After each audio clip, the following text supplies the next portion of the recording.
안녕하십니까. 통찰TV의 조성계입니다. 이번 주제는요, 바둑의 10계명을 이용한 투자 성공의 비결이라고 하는 주제로 말씀을 드리도록 하겠습니다.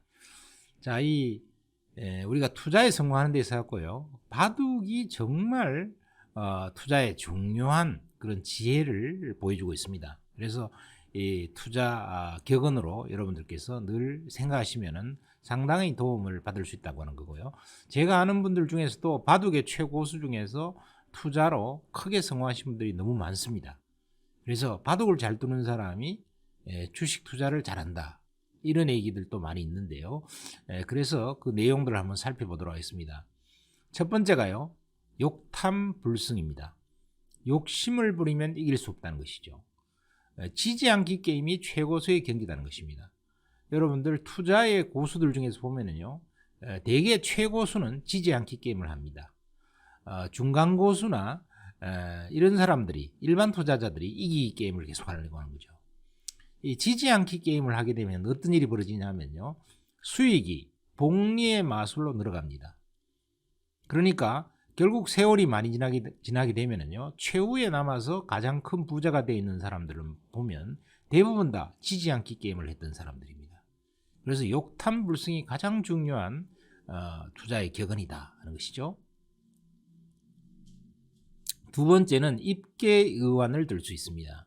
상대의 영역에 들어가면 서두르지 말아야 된다.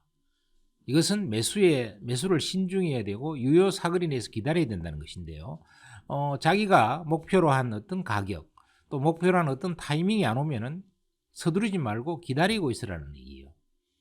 그러면 우리가 사격도요, 유효 사거리 내에 들어왔을 때 사격을 해야지 제대로 적중할 수가 있습니다. 그래서 이 입계의완이라고 하는 것들은 결정적인 성공을 하기 위해서 가장 중요한 그러한 격언 중에 하나다, 이렇게 말씀드릴 수가 있겠죠. 자, 공피고화라고 하는 격언도 있습니다. 상대를 공격하기 전에 먼저 나를 둘러보라고 하는 거죠. 다른 말로는 아생연후의 살타, 이런 말과 동의어라고 볼 수 있겠는데요. 내가 살고 난 다음에 비로소 적을 공격을 할 수 있는 것이 의미가 있는 것이지, 내가 죽고 나면 무슨 공격을 할 수 있겠냐 이거죠.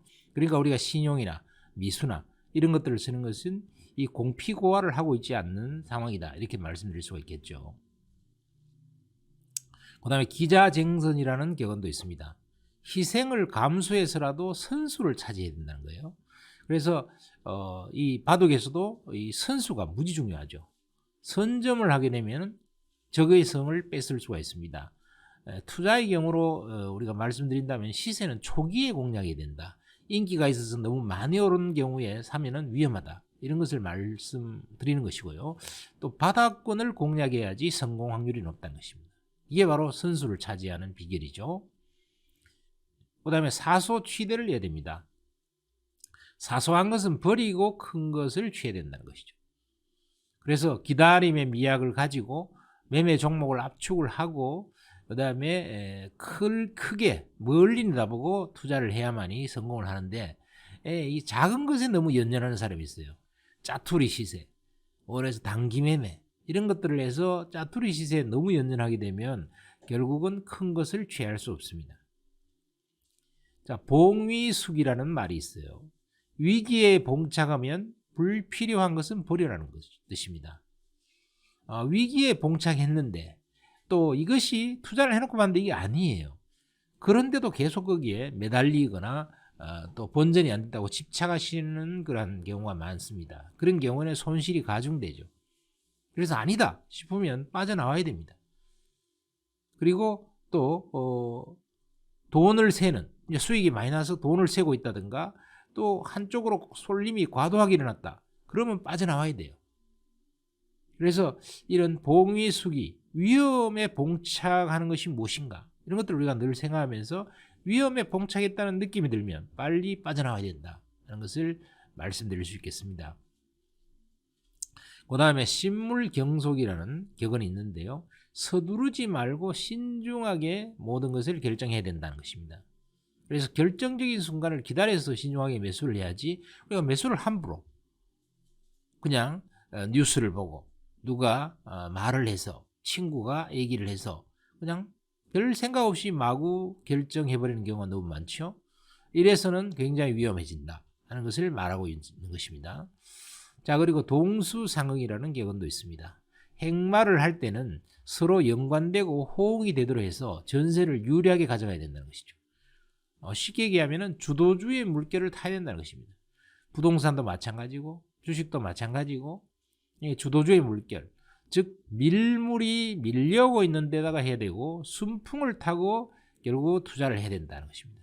역풍을 타고 한다든가 썰물이 빠져나가는데 이런 데 해서는 안 된다는 것이죠. 자, 그 다음에 피강자보라는 격언이 있어요. 상대가 강하면 우선 나를 보완해야 된다. 이 상대가 강하다는 것이 상대가 뭐냐? 시장인 거죠. 시장이 어려워서 내가 투자를 했는데 수익이 잘 안 나요. 맨날 들어갈 때마다 손실을 봐요. 그러면 어떻게 되냐? 투자를 일단 멈추고 현금을 늘려야 됩니다. 이게 피강자보입니다.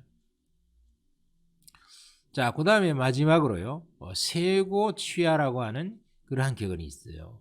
이 세고취하는요.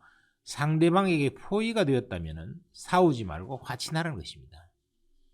썰물이 빠져나가는데 거기에 맞서서 한다든가 역풍이 불고 있는데 역풍을 거슬러서 내가 나가려고 하면 너무너무 어렵고 결국은 위험에 빠지게 되죠. 그래서 썰물에 맞서지 말고 상대방에게 포위되었다면 결국은 시세의 흐름, 대세의 흐름을 타야 된다는 것입니다. 자, 여러분들 구독과 좋아요 눌러주시고요. 성공과 행복의 바이러스 전파해 주시기 바라겠습니다. 감사합니다.